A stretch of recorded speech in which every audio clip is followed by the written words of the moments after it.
Great team performance tonight, and you must be delighted. Yeah, of course. When you are there, you realize how good they are as a team, Bayern Munich. So during 55, 60 minutes was a tight game. In a lot of moments, they were better than us. They were better, and but after 60, 65 minutes, so apart they found the second goal that helped us a lot. We make some changes and our pressing was more effective because they found Musiala. That is what exceptional player it is, and Navri, when the threats from Koeman and Leroy in behind, how fast and speed and everything they are. So it's really difficult to do it. We adjust a little bit. They were a bit better, and with the ball we were better too. And yeah, happy for the result. But I lived 3 years in Munich. I know what doesn't mean Allianz Arena. I know Bayern Munich, the mentality. I know the quality they have. So many, strong game to do.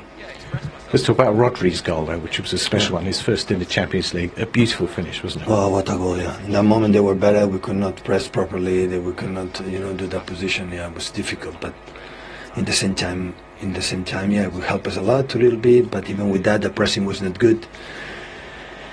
For my mistake, and I read bad the way you should do to don't allow him to play. And at the end, we adjusted a little bit. It was a little bit better. You capitalised on their mistakes in defensive positions, particularly with the Bernardo goal. That was very important.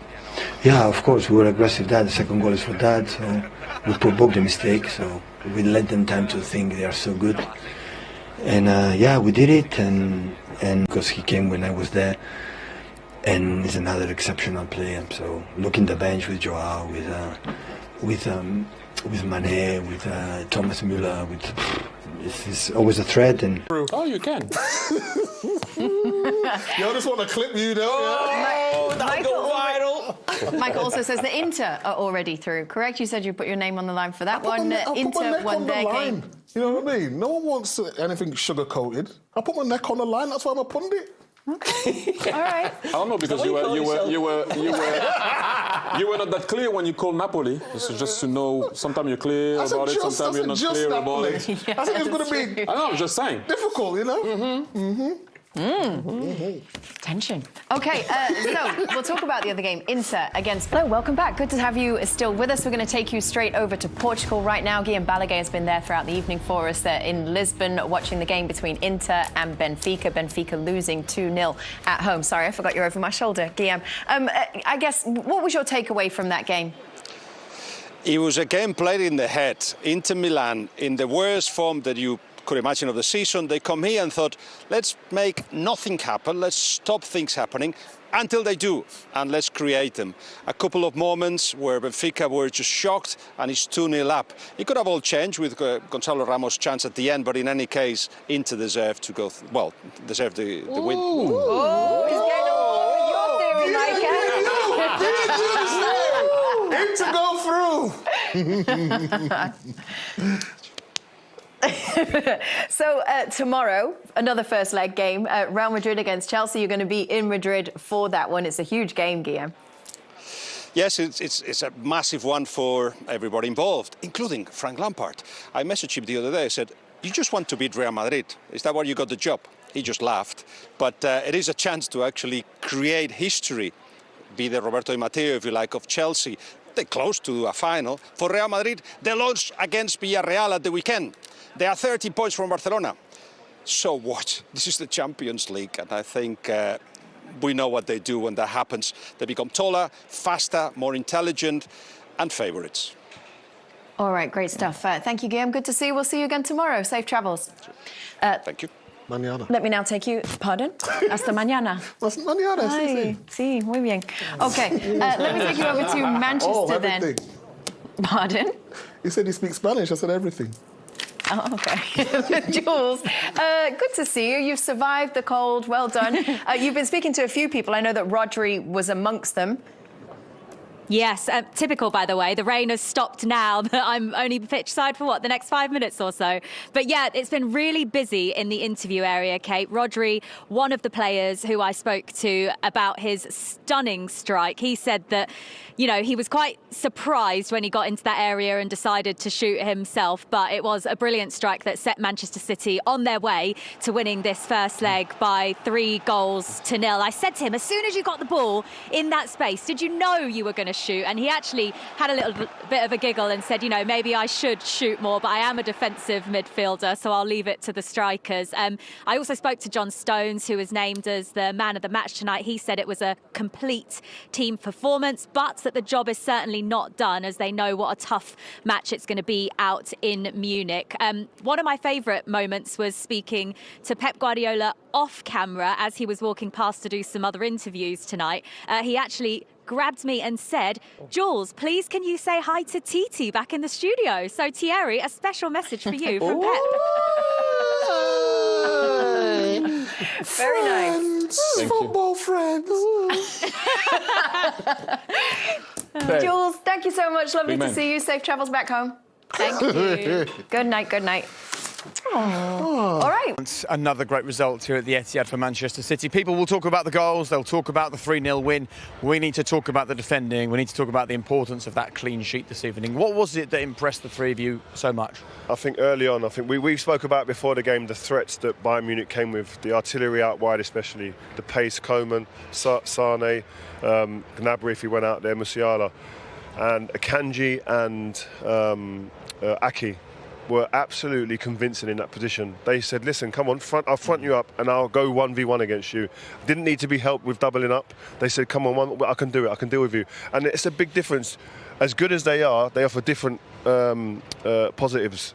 Cancelo, Zinchenko in years gone by playing fullback. You couldn't do that with those two guys, as good as they are with the ball. You couldn't say, look, you go and play 1v1 against that type of player.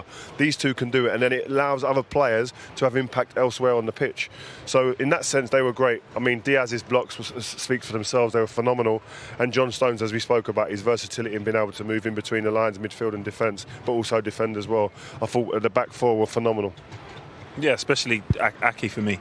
I think he's a defender that loves to be 1v1 and takes pride in not getting beat, whether it's the ball or the man. And again, Akanji, I think he successfully, he was early determined. I think he laid some on Musiala early on. But all the defenders, I think they took so much pride in not conceding and not giving anything away, to be honest. I think they recognise the threat that Bayern have individually, pace, going past them, but again... Sorry, Joe, I think that's the key word there, having pride. I think that pride in defending kind of seems like, to me, it's creeping out of the game. When you talk about defending and defenders nowadays, it's about... The first thing is, they're great on the ball. Yeah. They're composed, etc.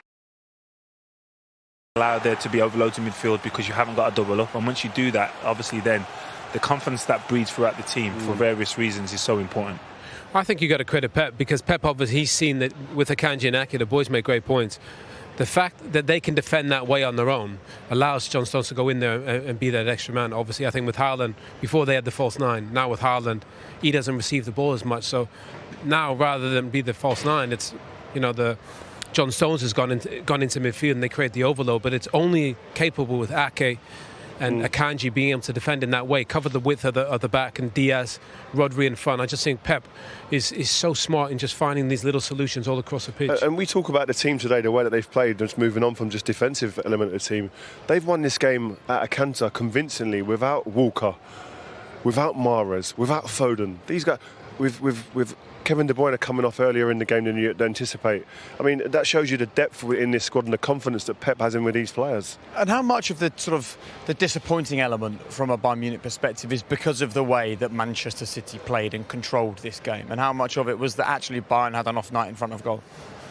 There was more for Bayern today. I thought they played pretty well, actually. But in both boxes, I thought they were dreadful. They didn't really take the opportunities that came their way. I thought they had plenty of shots from the edge of the box. And credit maybe Manchester City, they let them have that. But I think Thomas Tuchel were furious. I thought at 2-0 their heads went down. The third goal was terrible. And I think he'll be furious. It didn't feel like a 3-0 game. I know City had some good chances. but it felt like Bayern could have scored in the game, and it was a huge missed opportunity for them. Yeah, it's strange to say that, isn't it? Because we've actually got some of the City chances at the end of the game here. They could have scored more, but it still also didn't feel like a 3-0 game, did it? Yeah, I think we're basing it on the possession. In between both boxes, I think both teams were pretty even. Then all of a sudden you get to the boxes and there's pride in defending, and then there's mistakes that cause goals for City. And as Owen said there, yeah, Bayern will be disappointed they didn't score tonight. They've scored in pretty much every game this season. But you've got to give so much credit to Man City and the defenders. OK, well, I think I'm right in saying that finally we're going to hear from Pep Guardiola in a few minutes' time. But before that, John Stones is making his way out to us now. He had a brilliant night this evening. He started off life here as a defender, suddenly turning into a midfielder and playing it well. Yeah, and that's the way the game's gone today. We talk about defenders being comfortable on the ball, and this guy, John Stones, coming into the screen in a minute, is one of the most comfortable about. And it's confident walk that. Yeah, he's confident. That's a walk of somebody who's just like living life in midfield and happy. How you doing, man? Right, nice to see you. Dive in here. How are you feeling playing in midfield? We're just talking about you playing midfield. How are you feeling in that new role that you've been asked to do? Yeah, a lot of new things, and big learning curve for me as well in positioning. Being unselfish, knowing when to create space for others, definitely doesn't come natural, I don't think. So yeah, I'm learning all the time and trying to adapt and give everything for the team first and foremost, and yeah, express myself as well when I'm in there. I think getting on the ball and trying to read situations, and then whatever the manager is asking of me, and we work on that in training all the time. So it's always easier when it comes to a game day and knowing my roles and responsibilities. I'm always interested in the evolution of these kinds of things. When Pep first comes to you and says, I've got a plan for you, like, are you, as a person, naturally kind of reticent and questioning, or are you open to these kinds of ideas and sort of allowing him to take your career in the path that he thinks is best? Yeah, no, I'm allowing it. You have to, don't you? You get no choice. No, I think we've been together 7 years now, and know what's expected of me first and foremost. And I think he wouldn't do it if he didn't believe you could do it, and put players in positions that he doesn't know that they're comfortable there or can't do a role. And then it's about us trying to execute that and believing in our own abilities first and foremost. And then what I said before, trying to express myself and do everything I can for the team. Great. John, what elements of the role are you enjoying most? Because for me, when I ever heard man on as a defender, that just spread panic through my whole body. So in regards to you being in there and looking so comfortable, what elements have you enjoying the most? I think I've tried not to do too much, to be honest. When players have got this 360 vision that comes natural to some, I've not found that yet. 180. So yeah, if I can 100% know that I can turn and play out, I will do, but always playing kind of safe and trying to keep the ball moving. And as I said before, creating space for others. I think it's a role that other teams have picked up on now, and are kind of trying to force us outside and not go through the middle as much, which I think at Southampton last game, we were man marked quite tight. So yeah, adapting to those situations and trying to move and get on the ball, and then knowing where other players are going to be as well. I think we work so hard in training of knowing where everyone's going to be on the pitch, and it's about then realising situations that you're in. And the more I do it, I think the more I'll keep improving. John, I mean, you've seen in the experience, the margins are so fine in the Champions League. And so today, Bayern actually played pretty well, but ended up losing 3-0. It just felt like you guys, even though you didn't have more possession, felt like you had control of the game. Felt like the big moments, the press from Jack, even your header back across goal.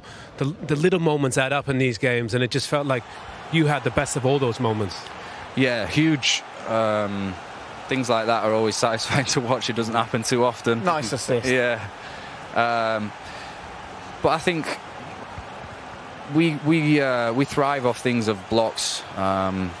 Ruben's today, Nathan Aké's, Eddie's few saves when Leroy's hitting a ball. We know what he's like when he gets into those positions, and I think they're huge moments in games, and especially in as you said, fine margins in big games like this.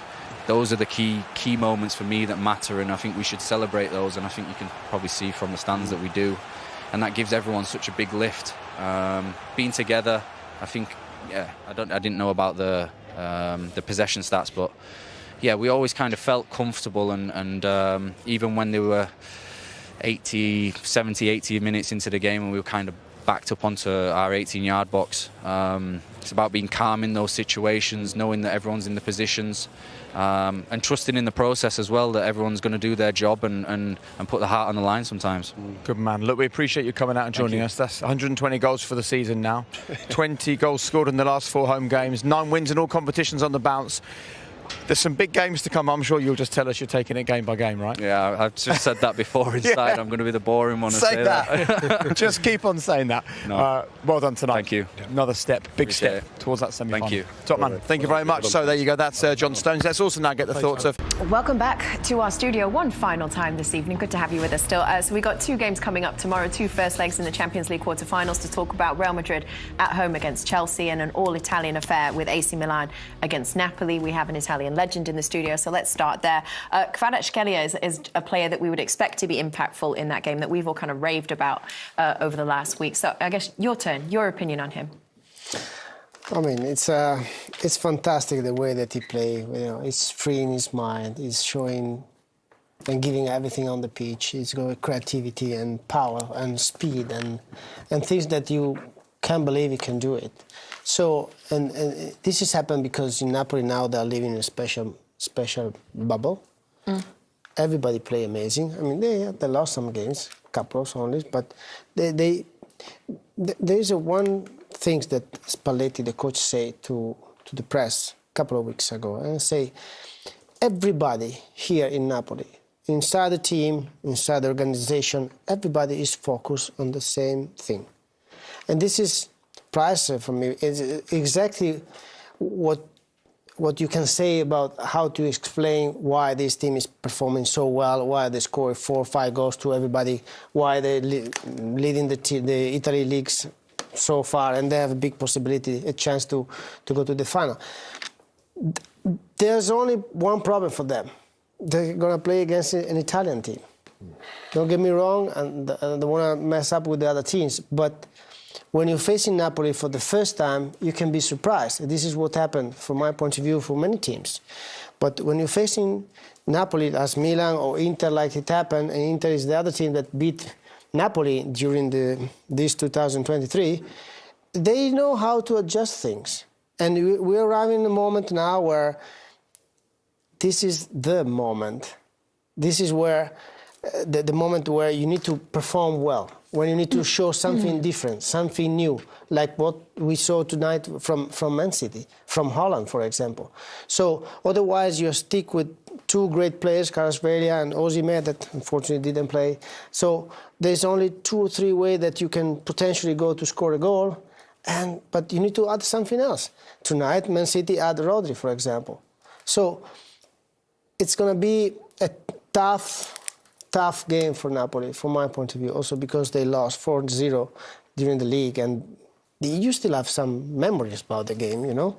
So it's going to be very interesting, to be honest. Sure is. The other game is also going to be super interesting, which is the Chelsea-Real Madrid one. If you're Chelsea and you come into a game needing to find form and needing to find a result, and you're going to Real Madrid and the Bernabeu in the Champions League, that's a tough ask.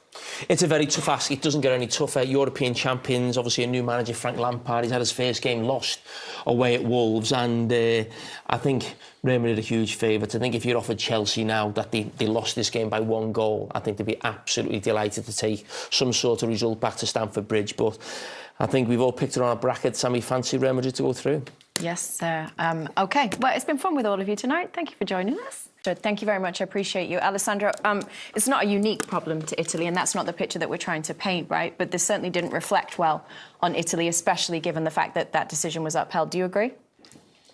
It happened many times that we have a sort of discrimination at any level. And of course, the one that we're discussing now is the most important for different reasons. And I think Thierry mentioned a couple of things that probably, I'm thinking about how to deal with that, okay? Because we need to keep going to and face this problem and try to solve it once, forever. I don't think it's going to be easy, to be honest. We are living in a society where we try to divide ourselves in any things. We have in Italy. Sometimes we divide north from south, and we're still Italian. So what is the point? So but we are crossing the line so many times. We crossed the line so many times that now, we take a step and we say, okay, guys, we need to hold it and finish this stuff. And what I mentioned is we're talking about common sense, yes, but I think it's very important also to have a table where players share time with the referees, with federations, and we all together we come at some point. Otherwise, we're still in this moment, like today. Okay, the referee make mistakes, but why the federation keep going and defend the referee's decision? And why we don't do something else in terms of this? Close the stadium for one game. I mean, at least.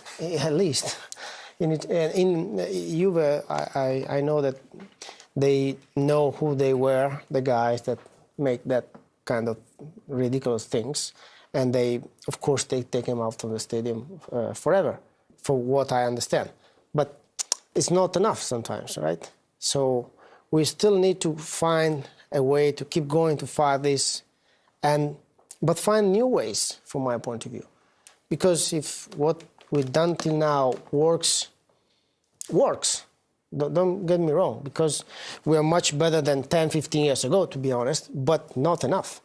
So we need to close that gap of any kind of discrimination and enjoy a show. And there's many ideas. I mean, I'm thinking, for example, talking about Lukaku, we were discussing with Thierry before, in NBA, they give, after a fall, they give 3-5 seconds to the players to, cannot say whatever you want, but, cool down a little bit and then compose yourself. So you can do the same. Do you agree that we're in a much better position than 10, 15 years ago? I mean, this doesn't feel like an irregular occurrence. This feels like something that in football we're still talking about. My story and the story that I had on the field is the same story that Roma had and Moses Keane and Vinicius Junior in Spain and whoever. I don't see it personally. But I see stuff on the sleeves. I mentioned it before. I see that I'll say it, lousy picture at the beginning of the game talking about diversity. It's a lie. What? But 20 years ago, Thierry. No, I know. 25 but years ago, John Barnes' story, my story is the same. Every game happened these things. Yeah, I know. At least now, from my point of view, following Italian games. Okay. So now it's different. At least it's not enough. I will not say that it's enough, but we are moving forward slowly. We're moving forward. Very slowly. This episode is bring everybody back 20 years ago. That's the problem. And it's happening often. It's happening in Spain. It's happening in different places. So